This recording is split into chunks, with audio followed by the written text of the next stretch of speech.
Minecraft 1.21.6 Chase for Skies is out right now, adding many new features to Minecraft, so let's take a look at them. Most notably, this update introduces the brand new Happy Ghast into the game, but it also comes with a load of new items, new crafting recipes, new retextures, and a load of new features.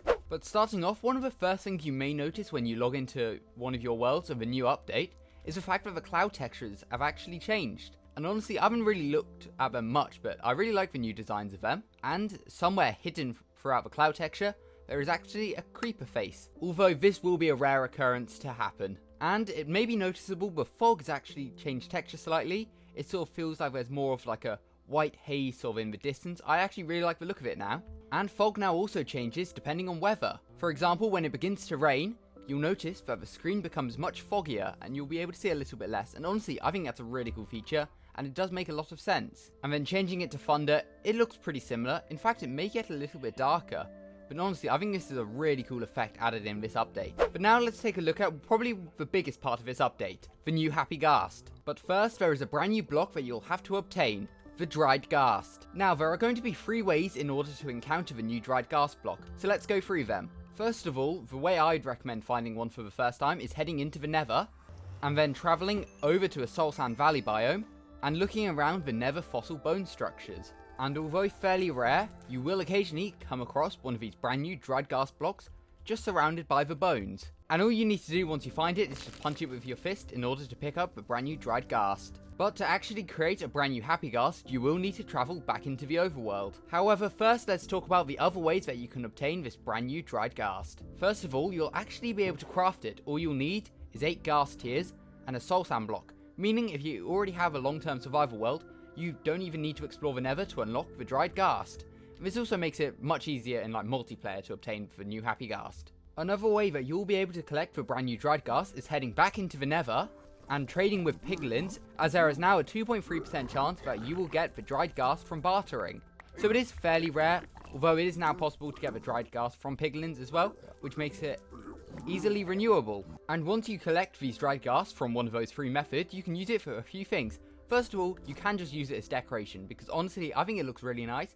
It looks a bit like a sort of player skull almost, with that sort of being the shoulders being dug into the ground. So you could use it as decoration if you really wanted. Or what I feel like everyone is going to be doing is trying to unlock the Happy Ghast. And all you need to do is just place it in some water, and you'll get one of the brand new advancements added in this update, Stay Hydrated. And after waiting around 20 minutes, this Dried Ghast will hatch into a brand new mob known as the Ghastling, which is the baby form of a Happy Ghast and just looks so cool. But it will just fly around sort of where it spawned in, and it can grow up into the Happy Ghast in 2 different ways, either leaving it for another 20 minutes, or if you collect some snowballs, you can actually feed it to the Ghastling to grow it up slowly into the new Happy Ghast, which as you can see has this really cool texture, and it's also attracted to snowballs, which means it's fairly easy to control around as it will follow you from quite a big distance. All you need to do is hold some snowballs or another item that we'll get into in a minute. This Happy Ghast also comes with a brand new spawn egg in creative mode, which is slightly different to the Ghast spawn egg. There's more of a smile on the Happy Ghast one, and the Ghast has actually received a couple of updates as well. First of all, it's had its texture changed to be more pixel consistent, similar to the new Happy Ghast, and if I enter into survival mode and get this Ghast to start attacking me, we'll actually be able to collect a brand new item. And as I'm waiting for this Ghast to try and attack me, make sure to subscribe, as I want to see how many subscribers I can be on by the end of the year. Now this Ghast has gone up so high, so I'll just spawn another one down here and get this Ghast to aggro. First of all, you will see its new texture, and if I hit the Ghast with its fireball, there we go, we will get the Return to Sender advancement. But you'll also notice that there's a brand new item added into the game, and this is a brand new music disc known as Tears. And honestly, I think killing a Ghast with the fireball is a really unique way of getting this brand new music disc. And to hear what this brand new disc sounds like, I'll leave it on in the background now.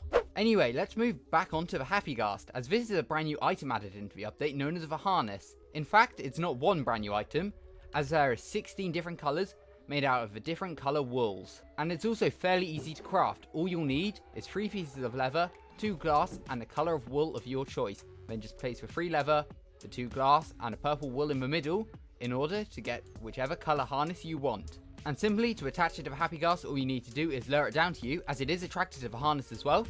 Click on it, and it gets its brand new harness texture, and then you can sit on it. You'll also notice your perspective is a bit more zoomed out than it would be normally, but we get this brand new texture on the Happy Ghast. If we stand off it, you'll see it's a slightly different texture.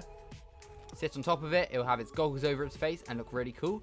And then if you're on Java Edition or play on keyboard, you just control it with W, A, S, and D, and you can also press space to go up into the air. And this is a brand new way to start flying throughout your Minecraft world. And it is fairly slow, but honestly I think that makes sense, as this Happy Ghast is more designed for building. As, if you are to dismount, you stand on top of it as if it's a solid block, so you'll be able to place loads of blocks. And then you can just move up a bit by pressing space, or if you want to go down, just look at the ground and start going forwards. But honestly, this is just such a cool mob, and I really can't wait to start playing with it in my own hardcore world, which there will be a video of in the future. Now, if your Happy Ghast gets hurt for whatever reason, there are actually a couple of ways to heal it. First of all, you'll be able to feed it a snowball, although I don't know if you can do it whilst riding it, so you will have to drop it down onto the ground in order to heal it. In fact, we can probably just jump off. Maybe not, actually. Yeah, we'll survive that fall. And try and lure it towards us. There we go. So this is another good way of getting the Happy Ghast back. It will follow you if you have snowballs. Then you can feed it the snowballs in order to heal it. But there is another way as well.